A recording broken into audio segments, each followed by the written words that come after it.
নমস্কাৰ মুহূৰ্তত দিব বিচাৰিছোঁ এটা অতিকৈ গুৰুত্বপূৰ্ণ খবৰ। প্ৰতিশ্ৰুতি পূৰণত চূড়ান্ত ব্যৰ্থ হৈছে নেকি হিমন্ত বিশ্ব শৰ্মা চৰকাৰ। হিমন্ত বিশ্ব শৰ্মা চৰকাৰৰ বিৰুদ্ধে এবাৰ ৰান্ধনীসকলে গুৰুতৰ অভিযোগ উত্থাপন কৰা পৰিলক্ষিত হৈছে। ৰান্ধনীসকলৰ তৰফৰ পৰা সদৌ অসম ৰান্ধনী সন্থাৰ তৰফৰ পৰা মুখ্যমন্ত্ৰীৰ বিৰুদ্ধে কি বিস্ফোৰক অভিযোগ উত্থাপন কৰিছে এই মুহূৰ্তত জনোৱাৰ চেষ্টা কৰিম। প্ৰতিশ্ৰুতি পূৰণত ব্যৰ্থ হৈছে মুখ্যমন্ত্ৰী ডক্টৰ হিমন্ত বিশ্ব শৰ্মা। বিশ্ববিদ্যালয়ৰ ৰান্ধনীসকলে এতিয়াও পোৱা নাই পাৰিশ্ৰমিক।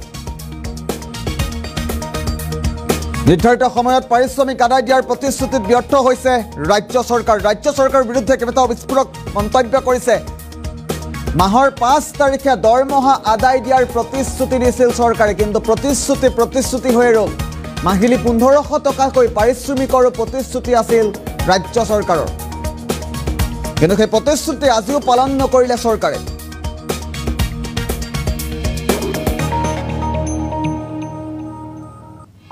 2 মাহত 2000 টকা মুকলি কৰি দিছে চৰকাৰে, মন্তব্য কৰিছে সদৌ অসম ৰান্ধনী সন্থাৰ তৰফৰ পৰা। হিমন্ত বিশ্ব শৰ্মা চৰকাৰৰ বিৰুদ্ধে সৰব হৈছে সদৌ অসম মধ্যাহ্ন ভোজন ৰান্ধনী সন্থা।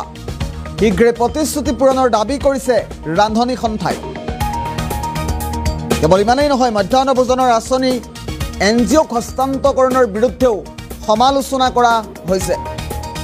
শীঘ্ৰে প্ৰতিশ্ৰুতি পূৰণ কৰি চাকৰি নিয়মীয়াকৰণৰ দাবী উত্থাপন কৰা হৈছে। মাহিলী বেতন 9000 টকালৈ বৃদ্ধি কৰাৰো আহ্বান জনাইছে সদৌ অসম ৰান্ধনী সন্থাৰ তৰফৰ পৰা। প্ৰতিশ্ৰুতি পূৰণত ব্যৰ্থ হৈছে মুখ্যমন্ত্ৰী ডক্টৰ হিমন্ত বিশ্ব শৰ্মা। মুখ্যমন্ত্ৰী হিমন্ত বিশ্ব শৰ্মাৰ বিৰুদ্ধে কেইবাটাও বিস্ফোৰক মন্তব্য কৰিছে সদৌ অসম ৰান্ধনী সন্থাৰ তৰফৰ পৰা। বিদ্যালয়ৰ ৰান্ধনীসকলে এতিয়াও পোৱা নাই পাৰিশ্ৰমিক। নিৰ্ধাৰিত সময়ত পাৰিশ্ৰমিক আদায় দিয়াৰ প্ৰতিশ্ৰুতি দিছিল চৰকাৰে, আৰু প্ৰতিশ্ৰুতি পূৰণত ৰাজ্য চৰকাৰ ব্যৰ্থ হৈছে বুলি মন্তব্য কৰা হৈছে। আৰু এই সন্দৰ্ভত কিছু মন্তব্য আহি পৰিছে আমাৰ হাতত। পোনে মন্তব্য শুনোৱাৰ চেষ্টা কৰিম। 2004 চনৰ ডিচেম্বৰতেই 2004 চনৰ ডিচেম্বৰৰ 13 তাৰিখে চৰকাৰে নিৰ্দেশ দিছিলে প্ৰতিখন বিদ্যালয়ত এগৰাকী ৰান্ধনী আৰু এগৰাকী সহায়িকা। আৰু সেইমতে আমি দীৰ্ঘদিনীয়া দাবী, এই দাবী বহুতো গণতান্ত্ৰিকভাৱে আমি আন্দোলন কৰিছোঁ, যদিও চৰকাৰৰ দৃষ্টিগোচৰ হোৱা নাই।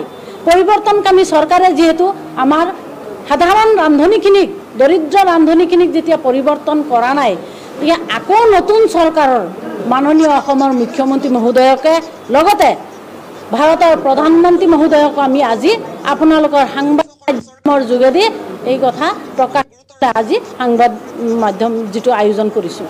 আমাৰ উদ্দেশ্য হ'ল প্ৰথম এইটো, আৰু দ্বিতীয়তে হ'ল আমাৰ অসমৰ 1,07,600 ৰান্ধনীৰ 9,600 টকা অতি শীঘ্ৰে দৰমহাটো বৃদ্ধি কৰিব লাগে।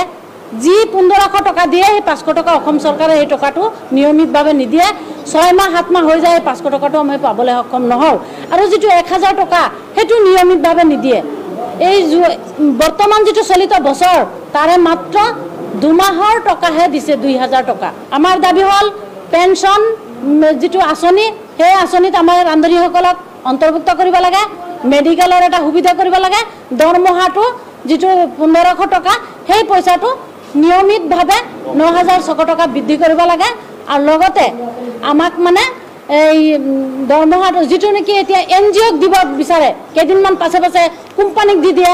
গতিকে এইটো কোম্পানীক হস্তান্তৰ কৰা যাতে নকৰে, দাবী জনাইছোঁ যাতে চৰকাৰে এইটো হস্তান্তৰ নকৰে।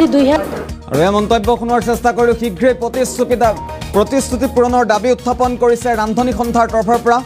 আৰু প্ৰতিশ্ৰুতি পূৰণত চূড়ান্তভাৱে ৰাজ্য চৰকাৰ ব্যৰ্থ হোৱাৰ কথা উল্লেখ কৰিছে ৰান্ধনী সন্থাৰ তৰফৰ পৰা। বিদ্যালয়ৰ ৰান্ধনীসকলে এতিয়াও পাৰিশ্ৰমিক লাভ কৰা নাই বুলি মন্তব্য কৰিছে, যিহেতু ৰাজ্য চৰকাৰৰ তৰফৰ পৰা প্ৰতি মাহৰ 5 তাৰিখে পাৰিশ্ৰমিকসমূহ প্ৰদান কৰা হ'ব বুলি মন্তব্য কৰিছিল। মুখ্যমন্ত্ৰীগৰাকীয়ে নিজেই মন্তব্য কৰিছিল, কিন্তু প্ৰতিশ্ৰুতি পূৰণ কৰাৰ পাছতো চূড়ান্তভাৱে ৰাজ্য চৰকাৰ ব্যৰ্থ হোৱাৰ কথা তেওঁলোকে উল্লেখ কৰিছে।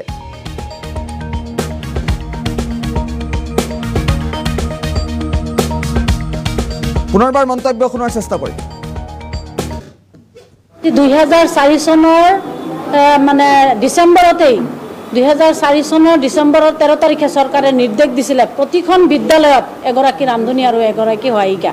আৰু সেইমতে আমি দীৰ্ঘদিনীয়া দাবী। এই দাবী বহুতো আন্দোলন, বহুতো গণতান্ত্ৰিকভাৱে আমি আন্দোলন কৰিছোঁ, যদিও চৰকাৰৰ দৃষ্টিগোচৰ হোৱা নাই।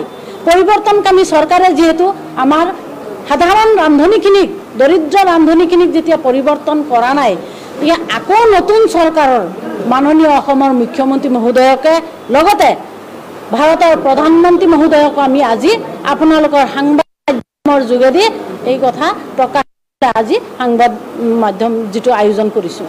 আমাৰ উদ্দেশ্য হ'ল প্ৰথম এইটো, আৰু দ্বিতীয়তে হ'ল আমাৰ অসমৰ 1,07,600 ৰান্ধনীৰ 9,600 টকা অতি শীঘ্ৰে দৰমহাটো বৃদ্ধি কৰিব লাগে।